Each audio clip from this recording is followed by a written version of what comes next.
kick off this series this morning in Matthew chapter 11. We're going to start at verse number 28. And in Matthew 11:28, we see that Jesus is talking about the Father's love for his children. And then he's talking about how the Father reveals things to children that he doesn't even reveal to the wise. So anybody who thinks children have no bearing in this world and that they'll just ignore them, no. Jesus says, hey, God tells the children things that he doesn't even tell the scholars.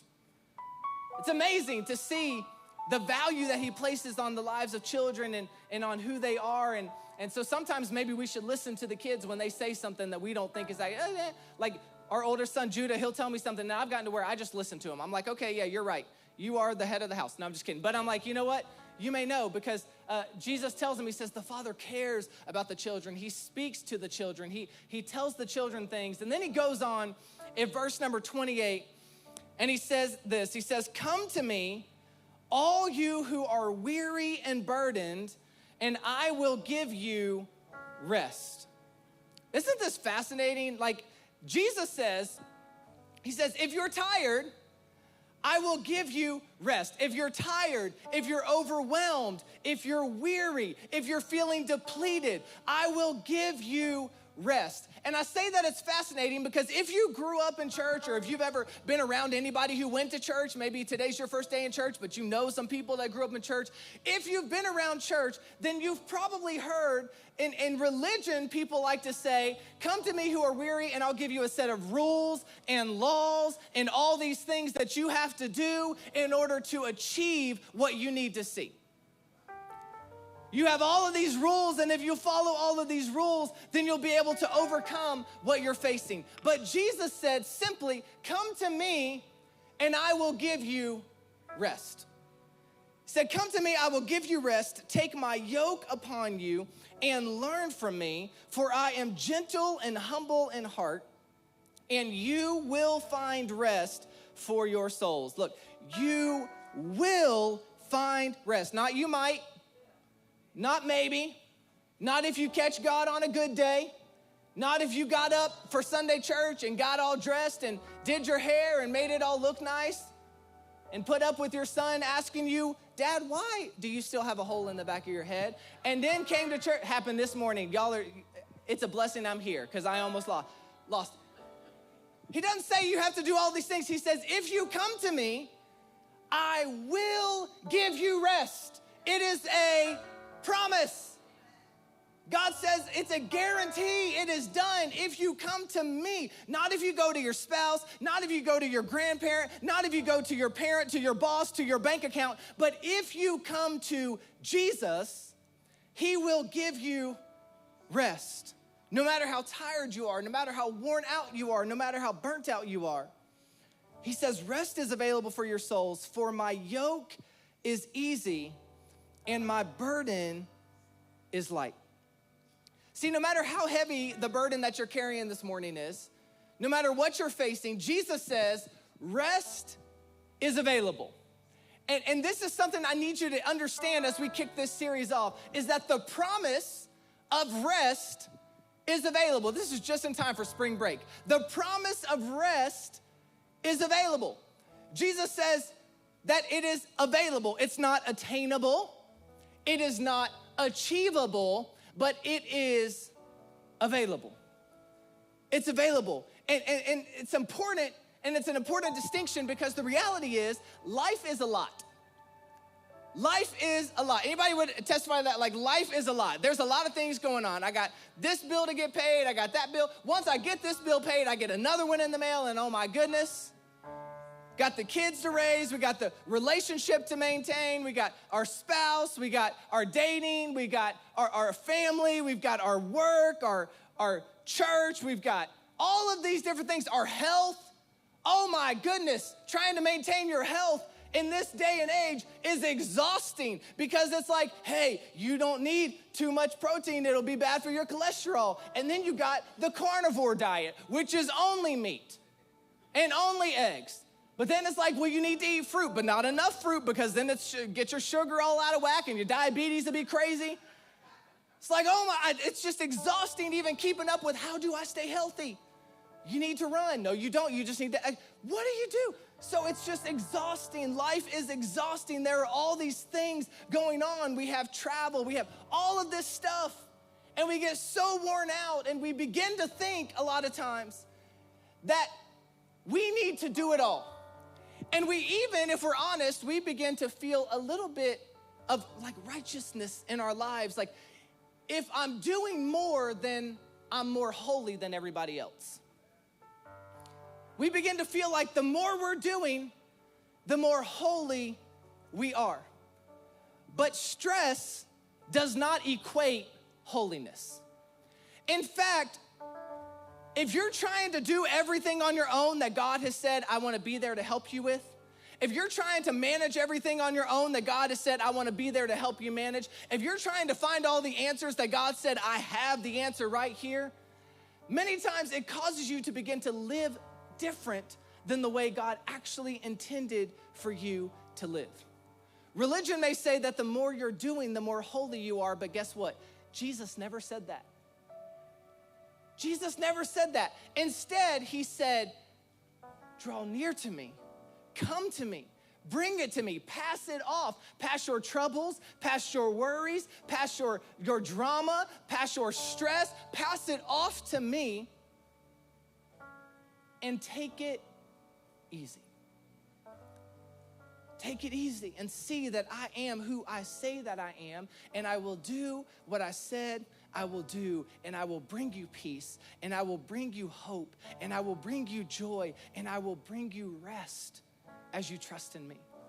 So for this first week of He Promises, I want to talk to you on the subject, take it easy. Take it easy. Let's pray. God, we thank you for today. We thank you for your word. We thank you for who you are. We thank you that we have the opportunity to be here this morning, to gather, to hear from you, whether it's in-house or those joining with us online. I pray, Lord, that for these next few moments that nobody would see or hear from me, but that we would see and hear from you, that you would speak what only you want spoken, and that we would apply to our lives what you say. We thank you for it in Jesus' name. And everybody said, amen. Now, how many of you, by show of hands, how many of you would say that you're the type that you are fine asking for help, right? If you need something, you'll ask for help. Anybody? Whoo, yeah, we got a lot of pride in here, right? Yeah, it's like, hey, I'm not gonna ask for, now, how many of you would say, I don't ask for help, right? I'd rather fall flat on my face than ask for help, right? And see, like, this is the thing that pretty much the whole church just raised their hand. Nobody wants to ask for help. But it's okay, because it lets me know, like, we need this message, all right? Including myself. I don't like asking for help. And there's multiple reasons that we don't like to ask for help. There's pride. And then there's some other things, like maybe like we don't feel like the timing lines up. But for me, and I think a lot of people kind of fall into this boat, there's the reality that we feel like we don't want to impose on other people, because they have their own stuff going on, right? Like, you have your problems, they got their problems. And it's like, hey, I don't want to have to bother somebody else with my problem so that they can take care of my problem, because I know that they have their own problem. And this is kind of the struggle that I feel. But one thing I had to learn, and I'm having to learn, work in progress, is that there are people there who want to help you. Genuinely want to help you. I'm not talking about the people that say they want to help you, but they really just want to know all your drama so they can then go and tell somebody else. I'm talking about there are people who literally want to help, especially like family, close friends, and all of these things. And we get ourselves into trouble when we don't allow them to help. And I'll give you an example of a time this happened in my life, because I've had to learn this lesson multiple times, more than once. But when I was in between my senior year of high school going into my freshman year of college that summer, I started to date this girl, right? And we had been friends. And then we felt like we were in love, right? We were like, we're young, dumb, and in love, all right? We were two of those things, and love wasn't one of them, all right? So you were young and dumb. And so we started dating, and we had been friends, and her parents absolutely hated me. Hated me. Like, they loved me when we were friends, but the moment we started dating, all of a sudden, I was like the worst person in the world. Hated me. And I kind of can empathize with it, because if we'd ever had a daughter, anybody that she would have dated, like, that's why God didn't give us one, because he knows Dustin has too many issues. We can't do it. Because I get it. But it was like when we were friends, they were fine. But the moment we started dating, they lost their mind. And the reason that they really got upset and that they didn't want us together was because I didn't go to the same church that they went to. Like, real talk. Like that, like, literally, that's what it came down to. They were like, hey, we only want her to date guys. We love you, Dustin. You're a great heart. You're a great dude. You were a really great friend to her. But we don't want you dating our daughter because you don't go to church where we go to church. They only wanted her dating guys that were in her church. Now, if that's you, you do you, okay? But I was a PK. I was a pastor's kid. I'm not leaving the church that I'm at, where my parents are the pastors, because I prefer a roof over my head more than this relationship, right? And so I was like, okay, I can't do that. So they were like, hey, we forbid y'all from seeing each other. So me and a couple friends went over to her house when her parents weren't there one night and snuck in the house and hung out with her. Yeah, don't judge me. Y'all were 17 too. I was 17 and a PK, all right? Like, we had all these things, okay? And so we snuck in, we hung out, we parked the car down the street, nobody would know. As you might imagine, this is when text messaging was first kind of becoming a thing, and her parents found her phone. We didn't have, like, security on our phones and codes and all this stuff. So her parents literally found her phone and then just went through and was like, okay. And we was trying to plan another hangout for all of us, right? And we were texting back and forth, and then all of a sudden, like, ghosted, no response, because that was when her parents had found the phone. So like you might imagine, it all blew up and became this massive thing. And so I remember the day I finally told my parents, right? I'm an only child, and I did no wrong ever. I was like the best kid ever. And I remember I finally broke down and I told my parents what had happened, and they laughed and they were like, well, we could have told you that was gonna end badly. I was like, wait, you didn't like her either? They were like, I mean, we liked her okay, but when her parents said if you didn't go to her church that y'all couldn't be together, and we all Christians, we got a little skeptical. It's like, okay. And so they said, we could have told you that was gonna end badly. And I said, well, then why didn't you? And I will never forget their response, because I had this massive problem happen. They tell me they could have told me it was gonna happen. I asked why they didn't tell me, and their response simply was, you didn't ask. You didn't ask. So I had to learn a lesson the hard way and go through all of this stuff simply because I wasn't willing to ask for help or guidance or information in that moment. And this is the same thing Jesus is telling them in Matthew chapter 11. He says, if you feel like you're overwhelmed, if you feel like you can't handle it, if you feel like there's too much going on and you need help but you can't find it, it's because you didn't ask. And that's the first thing to write down today if you take notes, which I strongly encourage you do, is you didn't ask. He says in verse number 28, come to me, all who are weary and burdened, and I will give you rest. Jesus tells them, he says, come to me if you're tired, if you're worn out, and I will give you help. I will give you rest. I will give you comfort. I will give you the answers you're looking for. I will give you the solutions that you're needing. The help is available. God has offered the help, but are you willing to ask? Are you willing to acknowledge, hey, God, I know that you made a fine specimen on this earth when you made me, but I still need some help. God, I know you did your best work when you were making me, but I still need some help. Are you willing to acknowledge, God, I don't know everything the way I want to know it. I don't have all the answers the way I thought I had all the answers. I can't figure everything out on my own, and I need you. Are you willing to go and ask for help? Because the help is available, but are we willing to ask? What good is it for the help and the comfort and the kindness to be there if we're not willing to engage in it? Jesus said, come to me, all, keyword, all who are weary, but it is up to us to approach him. To say, God, I'm coming to you now, not with the answer that I need you to now make happen. I'm coming to you acknowledging I don't have the answer. Because we love to go to God in prayer and tell him what to do. And God says, no, I want you to come to me and ask what needs to be done, how you need to handle it, what you need to face. Whenever we feel overwhelmed, it is up to us. Somebody say us. When we feel overwhelmed, it is up to us to come to him, to draw near to him. James 4:8, it says, draw near to God and he will draw near to you. That is another promise. Draw near to God and he will draw near to you. Draw near to God and then he will draw near to you. In other words, he's saying it's our move. It's our move. We're standing there, God, why isn't anything changing? Why isn't anything better? God, why aren't you doing what you said you would do? God said, because you didn't even ask what I was going to do. You didn't ask for the next step. You didn't ask for the direction. You didn't ask for the guidance. You just did it. And now you begin to feel overwhelmed and stressed and freaking out and trying to figure it all out. And you never drew near. It is our move. It is available, but it is up to us to pursue it.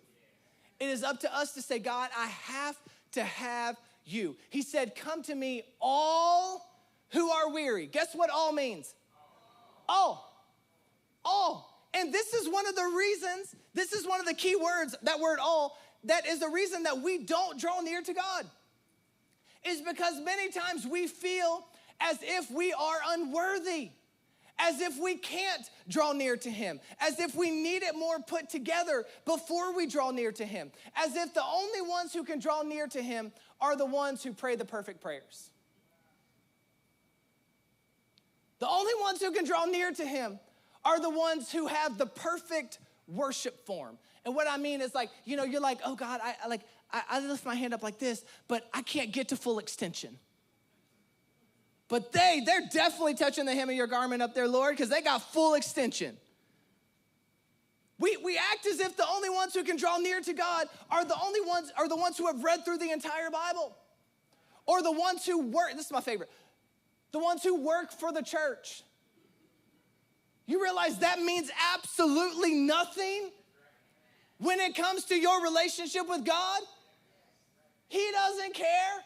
He says, if you are weary, all who are weary, draw near to me and I will draw near to you. Jesus said, no. Nearness is available for all. It's available for all. When you have a big decision to make, it doesn't matter how much you've messed up that week. If you will draw near to him, he is there. He will draw near to you. He is available. It is accessible to all who draw near to him. Draw near to God and he will draw near to you. Jesus said, listen, if you're weary, that's okay. If you're worn down, that's okay. If you're tired, that's okay. If you're depleted, that's okay. If you're confused, that's okay. He says, it's okay. Draw near to God and he will give you rest. So if you are a single mom or a single dad here and you're like, I'm just worn out, I can't figure it out, I don't know what to do, the promise of rest is available to you. The promise of rest is available to you. If you're a teacher and you're like, man, I cannot wait for the summer. I wish it was today. Spring break, give me summer break. Come on, I don't even know how I'm gonna make it through the next month. The promise of rest is available to you. If you feel like you've bitten off more than you can chew, the promise of rest is available to you. If you're an employer that has an employee that has been driving you absolutely crazy, the promise of rest is available to you. If you are an employee that has an employer that's been driving you crazy, the promise of rest is available to you. No matter where you're at, God is not concerned with if it's big or small. He's just concerned that you draw near. That you're willing to say, God, I need you. God, this decision that I have to make, I've asked my mom, I've asked my dad, I've asked my spouse, I've asked my mentor, I've asked my pastor, I've asked all these people, and I don't know what to do, and I need you. I have to draw near to you. He says, rest is available. Somebody say, it's available. It's available. If you're away on spring break, watching online, type it in the chat. It's available. Rest is available, but in order for God to give you the rest that is available, you must first draw near to him and come to him and say, God, I need you. And when you draw near to him with the burden that you're facing, when you draw near to him with whatever you're going through, with whatever you have on your shoulders, when you draw near, Jesus will exchange his peace for your burden. This is amazing. He's literally there and he's like, hey, if you'll just like draw near to me and bring me your burden, I will give you peace. Like, that's not an equal exchange, y'all. Math is not my strong suit, but I know that's a bad deal. He says, if you will just come to me, I will take on your burden and I will put on peace for you. All you have to do is draw near and say, hey, I need you. And as we draw near, he will exchange it. That's the second thing to see, is that Jesus will exchange. It says in verse number 29, take my yoke upon you and learn from me. Take my yoke upon you. It doesn't say, take my yoke upon you and continue to do everything you've been doing. It doesn't say, take my yoke upon you and continue to figure out the answer for yourself. It doesn't say, take my yoke upon you and continue to live the life you've been living. It says, take my yoke upon you and learn from me, for I am gentle and humble in heart. And you will, somebody say you will find rest for your souls. He says, if you take my yoke upon you, you will find rest for your souls. Now, we hear that this morning, and it's amazing. And we want to shout, and internally, we're having like a little praise party, and it's amazing, and it's so good. However, it's not as easy as it sounds. Because if it was that easy, everybody would be doing it. And we'd all be walking around on cloud nine right now. We'd just be like chilling, like living like happy-go-lucky, instead of coming in on Sunday and then being like, hey, walking out the door after church, and it's like, bye, everybody, have a great week. Knowing what we're going to face. If it was that easy, we would come, it'd be a genuine smile, y'all. It'd be a genuine high five. It'd be a genuine have a great week when we're leaving. Because it's not easy, and to understand why it's not easy, you kind of got to break down the text, specifically the word yoke. Because in the Bible, the word yoke was a contraption that was made out of wood that was put around the neck and the shoulders of an animal. Now, sounds bad. However, the yoke, if you study it, the yoke was not there to bring pain. Instead, the yoke was there to relieve pain. It was there to make it easier. However, whatever animal was wearing the yoke, they were submitted to the person that had the yoke that they were wearing. In other words, Jesus says, if you want the peace and if you want the rest as you come to me and wear my yoke, that means you are submitted to him. And this is why it's so difficult, because we want the peace of God, but we don't want to do what he says. We want the peace that God can provide, but we don't want to follow his word. God, give me your peace. I need the peace. God's like, okay, draw near to me. Here's the yoke. Do what I've called you to do. No, God, it don't work like that. You told me I bring my burden, you give me peace. God's like, yeah, but the peace comes because you do what I say. Because the reason you have the burden is because you've been doing it your way this entire time. And we draw near to God and we get close enough for him to put the yoke on, we give him our burden, and then we wonder why 5 days later nothing's changed.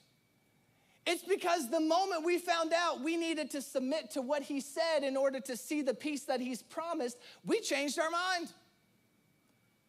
It's like, God, if you're so good, just give me the peace. Why do I have to be yoked to you? This is the part that our human sinful nature doesn't like. And everybody like, hey, y'all are here on spring break Sunday. I mean, come on, like, you're good. Like, we're not talking, right, about us in here. Just me. But this is the part that we don't like is we want the peace that God can provide, but we don't want to take the steps that are required to do it. We don't want to take the steps that are required to see it. God, give me your peace and let me continue to live like I've been living. God, give me your peace and let me continue to make the same decisions that I've been making. God, give me your peace and allow me to completely ignore everything that's in your word. God says, no, it doesn't work like that. Because hear me, everyone, somebody say everyone. Everyone is yoked to something or someone. Everyone. Every single person. Either you are yoked to God, or you are yoked to anxiety, or you're yoked to God, or you're yoked to depression and insecurity and fear and temptation and sin and idolatry and relationships. We are all yoked to something. And what Jesus is saying here is you have an opportunity to come and be yoked to the only one who actually has an answer for what you're going through. You have an opportunity to be yoked to the only one that can solve the problems that you are facing. Jesus says, exchange your burden for the peace that comes through my yoke, so that your burden can be made light. Jesus said, my yoke is easy, my burden is light. Light. It's easy. He says, if you will just, can you imagine, like, if you're a parent, you understand this frustration, because you're like, if my kid would just do what I know they need to do, they wouldn't experience the pain they'd experienced. If they would just stay away from that friend that continues to get them into the same trouble over and over and over again, they wouldn't experience the pain that they keep experiencing. Well, guess what? The same is true in our adult relationships. And God, our Heavenly Father, is up there. If they would stop hanging out with the same friend that got them into the same situation over and over and over, we're like, no, it just applies to our kids. It doesn't apply to me. I've outgrown that. God says, no, my word is from the beginning until the end. My word has no end. And if you will do what I said, if you will follow my word, you will see that your life would be so much easier. Doesn't mean that there's no problems, doesn't mean that there's no pain, doesn't mean there's no frustrations, doesn't mean there's no broken hearts. It just means that you don't have to live it by yourself. You don't have to figure it out by yourself. You don't have to solve it by yourself. You don't have to find the answer by yourself. You can bring it to God, who knows everything. And he will make it light. Last thing I want you to see is lighten up. Lighten up, verse number 30. It says, for my yoke is easy and my burden is light. My yoke is easy, my burden is light. Jesus said, my yoke is not there to punish you. My yoke is not there to make it difficult on you. My yoke is not there to burden you. My yoke is there to make it easy, to give you peace, to give you comfort. My yoke is not there for opposition in your life. My yoke is there to help assist in your life so that you can see what I've been saying all along. I'm going to close out by using a bad thing to teach a good thing, okay? When I was in school, I was really bad at math and science, and my parents always told me, they said, work smarter, not harder. Right? Anybody ever heard that before? Work smarter, not harder. Here's the thing that kids do that I've already learned as a parent, and our oldest is only 7. They take the advice that you give and they twist it and use it for a bad thing, which is exactly what I did. Because my parents said, hey, work smarter, not harder. And I was like, okay, cool. So instead of studying harder for science, because I don't feel like I'm ever going to get it, I'm going to look at the papers of the ones who are already smart. I'm going to take that answer, put it on my paper. Hey, we don't call it cheating. We call it borrowing, okay? You know, a little sensitive right there. Oh, borrow that answer. You wealth of knowledge, you. God has gifted you to be God has blessed you to be a blessing. Come on, right? But I remember I was terrible at science, and my parents worked smarter, not harder. So I'm like, okay, cool. So that person, they get 100 on everything. So I'm going to sit and I'm going to just, get a couple, and not all of them, just enough. Like, you get all of them, then they know. They're like, Dustin, you don't know a single answer when we're quizzing you in class, but you get 100 on your test. Sorry to all the teachers in the room. I've repented, okay? God is good. He is real. But I remember I would look and I would see and I'd get the answer, and this test that would have been so hard for me, I would have never been able to figure it out. All of a sudden, because I just went to the one who had the answer and applied it to I told y'all, a bad thing to teach a good thing, okay? Bear with me here. Took the answer, put it on my test. This test that was so hard for me is suddenly not difficult. It was easy. And God's saying, listen, I have the answers to all the tests.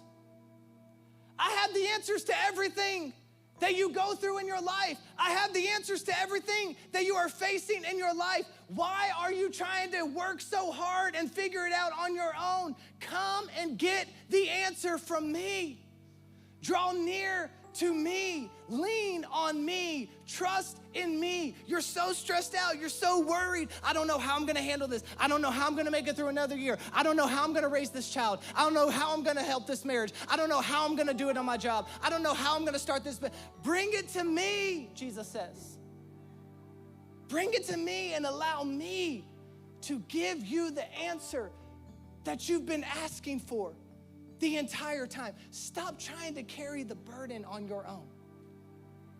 Stop carrying the weight that you were never meant to carry. God, how am I going to provide when I don't have a job? And I didn't do anything to deserve it. It just, God, take it. I don't have it. How am I going to provide? God says, bring it to me. Draw near to me. God says, if you will draw near, stop carrying the burden. Many of us, we are so weighted. We are physically aging ourselves because we're carrying all the weight on our shoulders that was never intended to be carried by us. It was intended for us to bring and lay at his feet. He says, pass it off. Replace your burden with his light peace. Bring everything. Don't submit to your insecurity. Don't submit to the anxiety. Don't submit to the fear. Don't submit to the depression. Submit to him. And say, God, I'm drawing near to you, and I'm going to submit to you so that I can take it easy and see you do everything you said you would do.